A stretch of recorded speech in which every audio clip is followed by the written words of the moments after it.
bien bonjour, merci Patrick Gianni, merci Daniel Vega de nous donner un petit peu de votre temps pour nous faire encore rêver sur l'astrologie.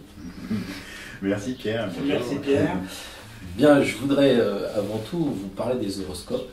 Et avant de venir, figurez-vous que j'ai consulté le mien, mon horoscope de la semaine, qui nous dit la lunaison du 10 met l'accent sur vos déplacements. Alors c'est vrai que cette semaine professionnellement j'ai beaucoup bougé, mais ensuite il y a marqué les moyens de vous faire connaître et de communiquer sont là, multipliez les contacts. Alors vous croyez vraiment dans les horoscopes, Patrick Gianni? Ça a l'air vrai a priori. Bien entendu. Vous voyez bien que c'est très général. Et les contacts, ça fait donc appel à ce qu'on appelle la maison 3, la maison de la communication, qu'on détermine comme cela en faisant ce qu'on appelle des horoscopes, en divisant le zodiaque en 12 parties égales par rapport à la position du soleil, qui est votre signe en fait. Et voilà. Et c'est une division en 12 qui donne des indications sur le climat en cours pour tel ou tel signe. Et bien entendu tel ou tel décan, ce qui élargit encore plus la probabilité de réussite, je dirais, d'interprétation.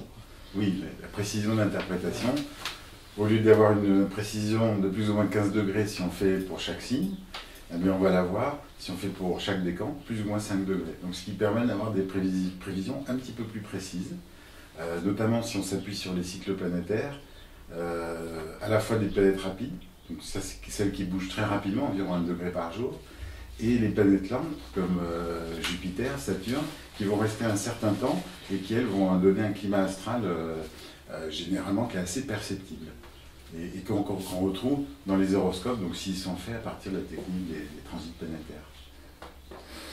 C'est pas donc réducteur de voir une prévision à 12 signes. Pour vous, c'est pas réducteur?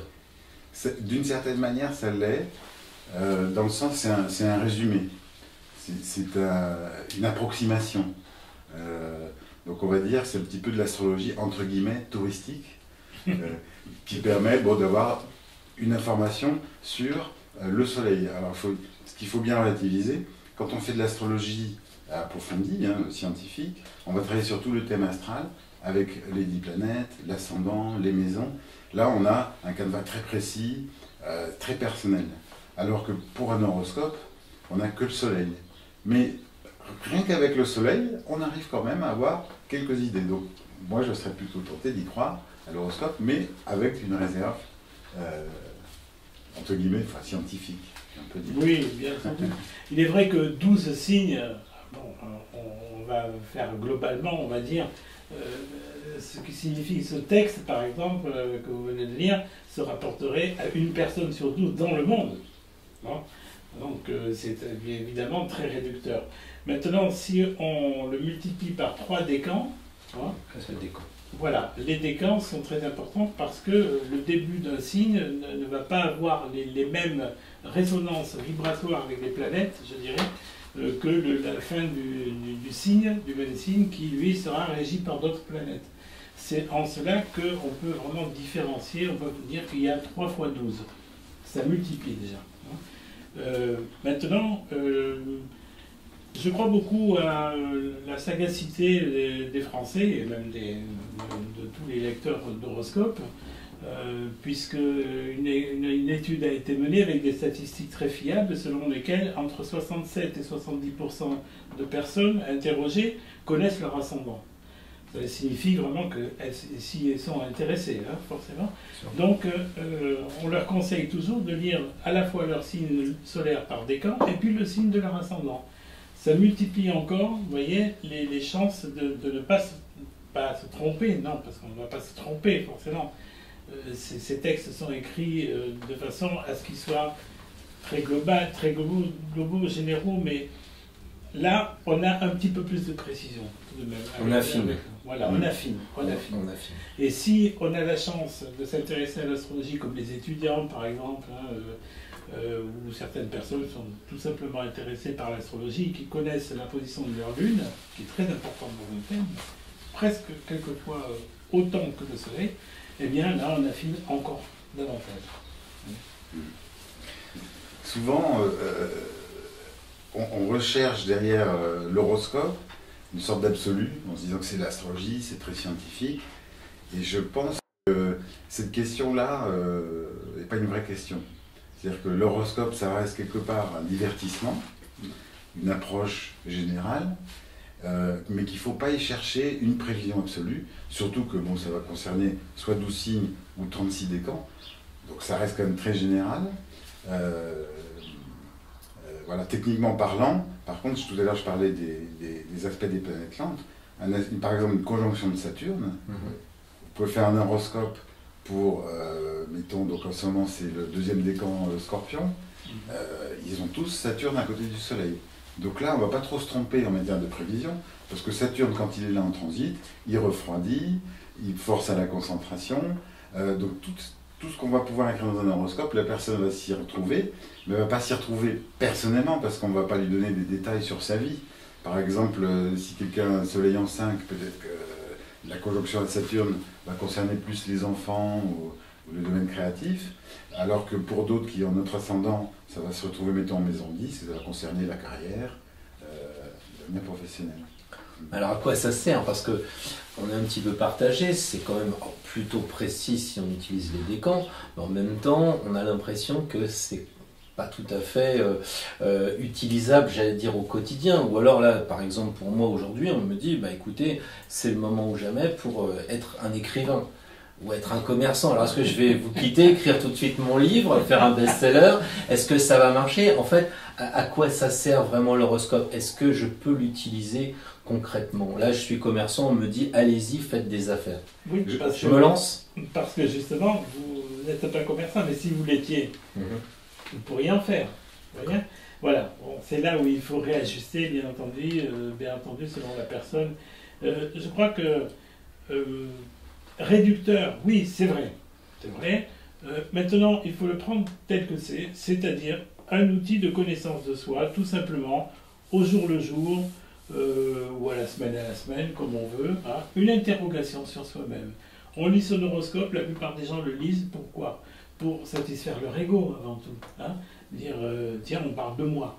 Voilà, hein, bon, c'est normal, hein, c'est logique. Maintenant, si la personne s'interroge sur elle-même en profondeur, elle va essayer, dans les phrases qui sont imprimées, de lire ce qui la concerne et de laisser de côté ce qui ne la concerne pas. Justement, elle saura faire la part des choses. Le danger, effectivement, c'est de ne pas faire cette part des choses, et il y a des gens qui, effectivement, pourraient être tentés de croire sur parole. Mais franchement, je pense qu'ils sont peu nombreux. Hein. Oui, ouais, je pense qu'un horoscope, il ne faut surtout pas le prendre à la lettre. Ce que disait Patrick est très juste. C'est la résonance qu'on va trouver entre ce qu'on lit et ce qui nous parle intérieurement, et éventuellement les conseils qu'on vient de donner. Si c'est un aspect dissonant, on sait qu'il y a une tension. Donc si on serait tenté de forcer les choses, bah, c'est peut-être pas le bon moment. Voilà. Mais c'est une question surtout de connaissance de soi. Bah, qu'est-ce qui se passe en moi? Un astrologue me dit que j'ai tel ou tel cycle. Ah oui, ben je le sens, donc c'est une réalité. À partir du moment où on ne le sent pas, ou c'est trop abstrait, eh bien, il faut passer son chemin, il ne faut pas chercher plus loin. Donc c'est pas uniquement poétique. Parce que c'est vrai, quand on lit un petit peu les phrases, il faut en convenir, c'est quand même bien tourné, c'est fait de façon générale, mais à vous entendre, il y a quand même un aspect vraiment technique qui est pris en compte. Alors, on me parle carrément de Jupiter, qui est bien placé avec mon Soleil, ça va me donner un moral d'acier. C'est vrai que personnellement, je le ressens. Donc il y a quelque chose de réellement étudié, c'est pas uniquement de la prose. Oui, oui. Alors ça va être combiné selon les horoscopes. Donc par exemple, un horoscope hebdomadaire va permettre de décrire les cycles des planètes lentes, qui sont relativement personnels, même s'ils sont collectifs, parce qu'on parle d'une position en particulier, mais la position de la planète, par exemple Jupiter, elle est aussi particulière, elle concerne tout le monde.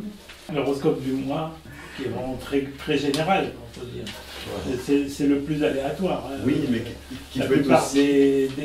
des bouquins de mode, des journaux féminins, par exemple, sont très férus de cela. Alors, effectivement, là, je trouve que ça peut être, comme vous dites, poétique, hein, même si ce sont des passionnés d'astro qui écrivent. ils ne peuvent pas vraiment dire grand-chose sur les horoscopes du mois. Donc il y a quand même des horoscopes bidons. Oui, on ne peut pas dire bidon, mais disons que c'est très flatteur généralement. C'est très ciblé, justement, féminin. Alors quand c'est féminin, on parle surtout du glamour, des rencontres, des séductions, vous pouvez aller etc. faire vos emplettes, vous allez faire... Là, on va vers le divertissement.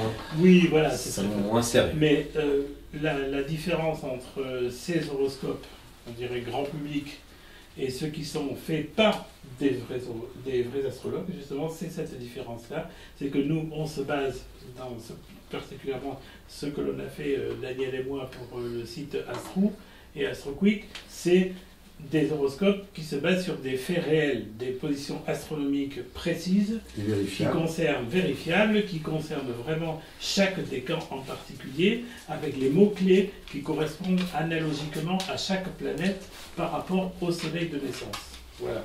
Maintenant, il est vrai que toujours, on considère, à chaque fin d'études, on considère qu'il faut plutôt s'intéresser à son thème dans sa globalité, c'est-à-dire le thème astral dans son ensemble avec les 10 planètes et tous les aspects. Voilà, c'est essentiel.